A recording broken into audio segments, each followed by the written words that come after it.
Okay, good morning and welcome to Shiva YouTube, Daf Nedarim, Daf It Aleph, just Daf It. Continuing on in this third parak, talk about a lot of Mishnayos on this Daf. So if you like Mishnayos, this Daf is for you. The Mishnah says on the top of Lamed Aleph and Aleph, Neder Meshofse Shabbos. He takes a neder. I'm not going to get hanaf from people that keep Shabbos. Asr b'Yisrael, he can't get benefit from Jews. Asr b'Kusim, he's also asr to get benefit from Kusim. The Gemara discusses there were a tribe that was put in Gullus, part of the 10 Shvatim that were put in Gullus, that were exiled, and they were placed back in Eretz Yisrael.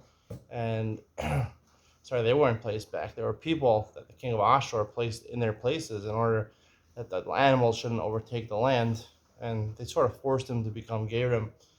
The Gemara is machlokas whether they were real Gerim or they were just Gerim. Gary Emes or Gary, I forget what the other Mandamar says. Gary Emes or Gary Emes, either the real Gary or they were fake Gary Arios. The Gemara says they were Gary Arios. I like to say Kusim or Chasidim, but okay. Anyway, so Kusim generally means, according to the Gemara, means these types of people that were forced to be Gerim. So they also, we paskin Gary Emes, they are full Gerim. Even though they were forced to Megayer through fear, nonetheless they are full Gerim. So they are considered, you're also to get benefit from them. Mochle Shum, if you took another not to get benefit from people who eat Shum, because the minhag, like Gemara in Baba Kama, to eat Shum, to eat sesame, to eat garlic. Shum is garlic. To eat garlic, fresh garlic, on Friday night, because it helps to have zera. So you should be able to procreate. Friday night is the time most people are together with their wives. Asr Yisrael. Again, this is a minhag that was accepted in Israel, and also among Kusim, Azra Kusim. However, non-Jews, you're mad to hanaf from them. Only Yerushalayim. If you said, I'm not going to benefit from people who go to Yerushalayim, presumably means during the regal. Asr b'Yisrael and Mutar Kusim. In this case, he's allowed to get benefit from Kusim because Kusim, the Gemara says, are not Mekayim Aliyah l'Regal. They don't go Aliyah l'Regal. They don't go to the Beis HaMikdash during the Shalosh Regalim. They weren't careful in that. So the Gemara says, "My Shovzei Shabbos." What does it mean, Shovzei Shabbos? Keep Shabbos. Mimakaime Shabbos. People who keep Shabbos. My Yeri B'Kusim. I feel other Kavod Nami. You should also be also to get benefit from non-Jews, right? They keep the Sabbath also. Now they don't keep the Sabbath, but they keep at least Sunday is considered. Muslims keep Friday, and Christians keep Sunday. So they also take a day off from rest. You should also be to get benefit from non-Jews. Elam Mitzuvim al Shabbos. Must be talking about people who are commanded to keep the Shabbos. According to the Torah, only Jews are commanded. I say that. If he takes not to benefit from people who go up to Yerushalayim, right? Kusim, right, are also mitzvah to go to Yerushalayim. They choose not to do it. You need two things in our Mishnah. You're commanded and you do it. Right? When it comes to eating shum, eating garlic on Friday night, when it comes to keeping Shabbos, both Yisrael and Kusim are mitzvah, and they do. They keep Sabbath, they're not mitzvah, but all Yerushalayim, Yisrael mitzvah no osin, Kusim mitzvah no osin. When it comes to Yerushalayim, so even Kusim, they are obligated, they're considered Jews, nonetheless because they don't do this ritual, so therefore they're not included in your nether. The Mishnah says, Konam sheni nene l'bnei Noach. I'm not going to get enough from Noachites. Mutter of Israel, you're allowed to get benefit from present day Jews. But you're also to get benefit from non-Jews, even if they don't keep the Zion mitzvahs b'nei Noach. The word says Israel minafik miklal b'nei Noach. Jews are also from b'nei Noach. Why should they be excluded? Came on the Iktash Avram Miskaro Shmei. One's Avram. I will see in the Gemara says that when he got the bris milah, he became special, and Hashem promised him that Klal Yisrael would come through him. So therefore, Klal Yisrael comes from Abraham, not from Bnei Noach. It's called Bnei Abraham, not Bnei Noach. Mishnah says, "Sheini nene l'zera Abraham." I'm not going to get a benefit from the seed of Abraham, the children, the progeny of Abraham. Also, Israel, you can't get benefit from Israel. The mother of the Chav is allowed to get benefit from non-Jews. The Gemara says, "Ika Yishmael." What about Yishmael? Arabs. You shouldn't be able to get enough from Arabs. They're also the progeny of Abraham. The Pasuk says, Hashem said, your seed will only be called Yitzchak and his descendants, not Yishmael. Va'ika Esav. What about Esav? Esav came through Yitzchak. Yitzchak will call Yitzchak. Where the Rashi says big Yitzchak with a base.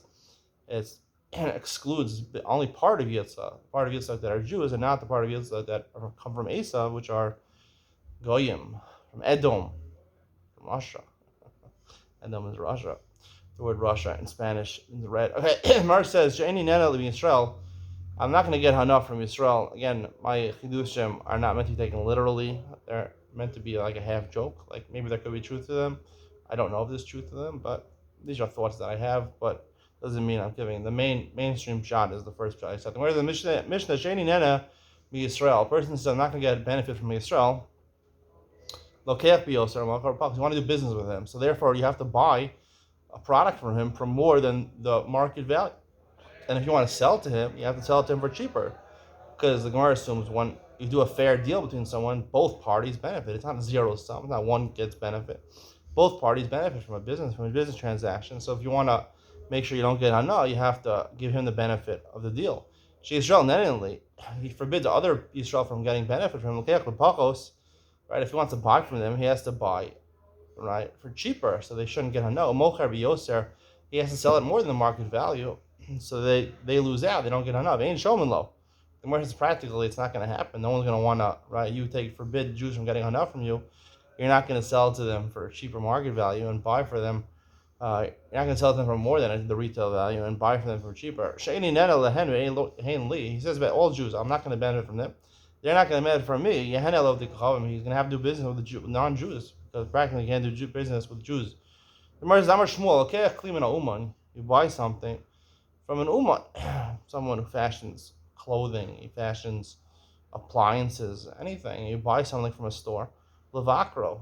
You didn't buy it yet. You just took it in your hand. You want to check it out, right? You go to a silver store. You want to check out the silver Kiddush cup. I have this picture where I have a huge silver Kiddush cup that in Hasorfim, in Gula was going for 12,000 shekel. I would love to buy a silver Kiddush cup like that, but you want to check it out. I'm looking at it. Bananas biado, when someone knocks into me and it falls over and it breaks in half. My silver doesn't break so easily, but it broke. Chayiv. I'm chayiv 12,000 shekel. I was just looking at it, take a picture with it, check it out. Alma kasav hanas lo keachi. So therefore you see that Shmuel obviously holds that who's getting the benefit of the deal? If you're doing a business deal with somebody, who's getting the benefit? It's not that both parties getting the benefit. He holds that who's getting more benefit than the seller, the buyer. You're getting a new product, you're giving him money, but the product is better than money, right? The Gemara says it's better to give bread to an ani than to give him money because mikra of haniyasa, you're getting more hana. I've talked about this in my show, Jewish Money, that real wealth is when you're able to convert money into things that you enjoy. So anyway, the Shmuel holds hanas lokeach, right? It's the benefit of the lokeach. So he's in favor, he's getting the favorable deal. So therefore he's responsible. Even though he didn't buy it yet, he's just holding it in his hand, therefore he's responsible. Tanan, however, the Gemara objects to this from our Mishnah. If he says, I'm not going to get benefit from Yisrael, so he has to sell it for a cheaper price than market value. However, to sell it for the retail price, low. If the one getting the benefit of the deal, a fair deal, is lokeach, you should even be able to sell it at a retail price because you're losing it. You're the mocher. The Gemara says, the Gemara first answers. Our Mishnah is talking about a unique deal where the product that you're selling is in low demand. So therefore, if you sell a shav b'shav at its fair retail price, you're getting the benefit of the mochar. It's hard to sell it. Imkain. So the Gemara says that's true. Imaresha, say the beginning of the Mishnah. Lokeach b'yoser, right? In a case where you're not going to get enough from Yisrael, so you buy at a higher price, right? Why should we higher price? You can buy if it's a hard to sell item, right? You should be able to buy it shav b'shav, right? And that would be considered getting the benefit of the deal. It should be aser. Oh, ema seifa. Shishal nenenli, the seifa, the second clause in the Mishnah says that the Jews shouldn't get benefit from me. Lokeach pachos. You have to buy from them from less than market price. So mochar b'yoser and sell for more. If our whole Mishnah is discussing about a product which is in low demand, I feel shav b'shava. Even shav b'shava, he should be allowed to because at the end of the day, it's hard to sell the product. So they're not getting benefit. If he even if he's mocher for the fair retail price, right? They're not going to want it. It's an object no one's looking for. So if he buys it, he's the one getting benefit, not the buyer. The Gemara says seifa, the second clause of our Mishnah, b'zvina charifa. It's talking about the opposite. It's talking about an object which is in high demand. Ihachi, the Gemara says that's true. Lokeach pachos, he has to purchase the object. Right? They can't get benefit from him. He has to purchase it from less than the retail value. I feel the shav b'shavet. Right? Even if he buys it the fair retail value, since it's in high demand over here, right? So who's losing out? The seller's losing out. It should be okay. Ella masnisin, the Gemara Lamed Aleph and Beis, masnisin is vina mitzvah, a regular product. There's a medium amount of demand. For the Shmuel's case, where you take a kli lavakra to check out and inspect it before you buy it, bizvina charifa. It's talking about a case where the object being sold is a hot item. If it's a hot item, so therefore, only then when I take the kli to check it out, then I'm responsible. But if it's a regular item with regular demand, I would not be responsible. That's what comes out of the Gemara. Tanya Gossi, the Shmuel, we have a brisa which accords with Shmuel. Lokeh kelim min atagar l'shagar l'beis chama. If you're engaged, right? Instead of your shver, you're falling out buying a refrigerator and a washing machine and couches and beds for you, you decide you're going to buy it for your father-in-law. He has an old couch. He has an old refrigerator. You're going to buy it and send it to Beis Chamav, to your in-laws. Amar lo, im the kablan or something many. If they accept it from, I'm not married to their daughter yet, but, maybe they feel comfortable taking it. If they take it from me, I know I'll pay for it. If they don't end up taking it, I'll pay you for the work that you did, that you had to go and trek and take this fridge to their house to see if they want it. So that money I'll pay to you. Nensu, halicha, let's say while this, person from the appliance store is bringing the fridge over to your in-laws, right, on the way there, right, the guy gets a flat tire and the refrigerator falls out of the back of the truck, it breaks, chayav. Right, in that case. So you're chayiv in that case, meaning the person who's telling him to do this. But chazara, on the way back, they went to the father-in-law. The father-in-law just says, I don't want it. Pater, I don't like you. I really don't want you to marry my daughter. She just is begging me to marry you. Pater, then you're exempt. Meaning they should say sachar. And the way back, right, it's just tuvas hana. He's getting a benefit of the fact that I brought it to him, but he's not kol anashalo. Ones, when you borrow something from somebody, it's called kol anashalo. The entire benefit is you, right? You're getting all the benefit. You're not paying for the object. You're borrowing it. Similarly over here, you're asking the guy to take it to the guy. So on the way going there, it's the entire benefit is you. You're responsible for the ones, the person who hired the guy to bring it. However, on the way back, right, you're just paying lefituvas hanas. So that's no say sachar. He's a shomer, no say sachar. And you're not chayav and onsin, right? Hosaf sira. But anyway, we see from the beginning of this price, so the fact that you tell someone to go give it to somebody, that's like taking a kli, a refrigerator, inspecting it, putting a refrigerator in your hand and inspecting it, or taking a mini refrigerator in your hand and inspecting it. So here also, you're sending the refrigerator to your father-in-law's house, like a couch to your father-in-law's house. So therefore, the entire benefit is yours, and therefore, you're going to be responsible to pay. The Gemara interjects the story. Hosaf sira. So Sira is a middleman. The Shakal Chamel is Vuni. Right? He's trying to make business. He goes to people with donkeys. He wants to sell donkeys for them, right? I'll take a cut, right? Shakal Chamel is Vuni, below Isbin.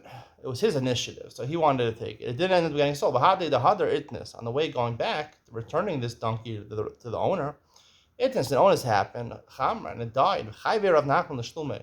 Rav Nachman obligated this Safsira, the middleman, hey, we just had this price that we quoted, and that on the way going, you're chayav. On the way back, you're pater, right? I'm like chazara this afsira halacha he dilu meshkach zvuni afilu ababa the beise milo mazbin. Like when it comes to I'm sending a couch to my father-in-law's house, so if he wants it, yes. On the way back, people don't just buy couches, so I'm taking it back to the factory. I'm not benefiting at all over there. The person who's carrying it, the person who's transporting it to your father-in-law. Over here, the safsira is constantly tuva kol hana shalo, because if someone jumps out of the woods and says, hey, I want a donkey, I lost my car, I lost my Tesla, I want a donkey, he'll sell him the donkey there. So it's always considered kol hana shalo of the safsira, of the middleman, and therefore he's responsible for onsin. The Mishnah says, konam shani nena la arelim mutter ba'arli Yisrael. I'm not going to get benefit from arelim, uncircumcised people. So he's allowed to get benefit from every Jew, even if the Jew does not have a bris milah. Rashi says, how does the Jew not have a bris milah? It's talking about he had 2 or 3 brothers which died during the bris milah, so therefore the 3rd or 4th brother doesn't get a bris milah. It's not his fault, he's an onus, so therefore your mutter. Tosfos has a different shot. Tosfos, I don't know if here, but in Pesachas Yevamos, he says it's talking about dafka, people that are mumorim, that reject the idea of bris milah, that don't want a bris milah. Technically, they could get a bris milah. There's no sakanas nefasho, so they tend not to. Nonetheless, according to Tosfos, you're allowed to get benefit from that Jew, even though he's a mumor. I'll discuss the Machlokas Rashi and Tosfos and Iyun Ben Sion. But Asar b'mulei of the Kochavim. He's Asar to get benefit, even if non-Jews got circumcision, which is very prevalent. A lot of hospitals consider it's, a safer alternative to give a bris milah, so they'll give a bris milah to non-Jews. Nonetheless, we'll see, it doesn't include arelim. All non-Jews are called arelim, whether they have a bris milah or not. Sheini nedel mulim. I'm not going to get benefit from mulim, from people of a bris milah. Asar b'arli Yisrael, you can't get benefit from Yisrael, even if they have an arla. But mutter moli of the chavim, you're allowed to get benefit even from the chavim, even if they have a bris milah. Sheina arla kruya l'shem of the chavim. Another way of referencing a non-Jew is calling him an arelim, an arla. Shneamar ki kol hagoyim arelim chol b'Yisrael arelev. The pasuk says in the Navi, all the goyim are called arelim, and everyone from Klal Yisrael, they're not arelim, they're arelev. Their hearts are stopped up. They can't have the right kavanos, but nonetheless, they're not arelim physically. V'omer b'yah plishti arel. David calls Goliath, he calls them ha'arel. V'omer pain dismachna b'los plishtim. Talks about the Palestinians, the Plishtim. Paint alozna b'nos ha'arelim. It calls them Plishtim, and it calls the non-Jews, it calls them arelim. Arla is a disgusting thing. It was used to denigrate Rishonim. All goyim are called arelim. Rabbi Shmuel Omer Gdola Mila. Great is Mila. In the parsha where Abraham gets bris milah, Hakadosh Hashem commands him bris milah. It says the word bris 13 times, so therefore there's 13 covenants tied to the mitzvah of milah. Hashem promises Klal Yisrael 13 different things if they do the mitzvah of bris milah. Yosi Omer Gdola Mila. How do you know milah is a great thing? Shadocha es HaShabbos HaChamura, right? If you do a bris milah on the 8th day of the birth, after the birth falls out on Shabbos, which I had with my son had a bris milah on Shabbos, it's Docha Shabbos. Yeshua ben Karcha Omer Gdola Mila Shnonitla L'Moshe HaTzadik Aleh Malosha. We're going to see in the Gemara, right? Moshe Rabbeinu, one of the reasons that he almost died and his son almost died, is he didn't give him a bris milah. Even Moshe Rabbeinu was held responsible. Rabbi Nechemi Omer Gdola Mila Shadocha Es HaNagoyim. Great is milah. If you have a tzaras in the makom milah, you're allowed to do bris milah. It's docha. Rabbi Omer Gdola Mila Shakol Mitzvah Sha'asa Avraham Avinu L'Nikra Shalem. Even though he did all the mitzvos, right? He wasn't considered complete. Ad Shemal Shnemar Yishalach L'Fanav Yasamim. Hashem says, walk in front of him, be complete. And then the next parsha talks about milah. Davar Acher Gdola Milah Shel Mali Hilo Barak Kadosh Baruch Hu greatest milah. If it weren't for the schus of bris milah, Hashem wouldn't have created the world. And the world wouldn't stand. Komar Hashem said, Im lo brisi yom v'layla. If I don't have my bris, right, a covenant, brisi is referring to bris milah, which is observed, right? A person has a bris milah during the day and the night. Once you have a bris milah, you always have a bris milah. Chukos shemayim aretz lo samti. Then I wouldn't have kept the way shemayim and aretz stand, right? It has natural laws that apply to heaven and earth. Heaven and earth remain in their constant form due to the fact that Klal Yisrael is bris milah. I'm going to stop over here. The Gemara starts to talk about whether Moshe Rabbeinu, what was Moshe Rabbeinu's sin when it comes to being lazy and giving up bris milah. There's a couple different opinions. Did he sin? Did he not sin? We'll save that for tomorrow. Stay tuned for Iyun with Ben Sion, where we talk about the Machlokas Rashi and Tosfos. An Arel Jew, a Jew who doesn't have a bris milah, and he did it on purpose. He's rebelling against the Torah. Is he considered to be a Yisrael, or is he considered to be a Goy? Right? Is he considered to be an Arel, or is he considered to be called in terms of Nedarim? We're talking about Nedarim over here. And my interesting Machlokas Rashi and Tosfos. Stay tuned. Coming up next.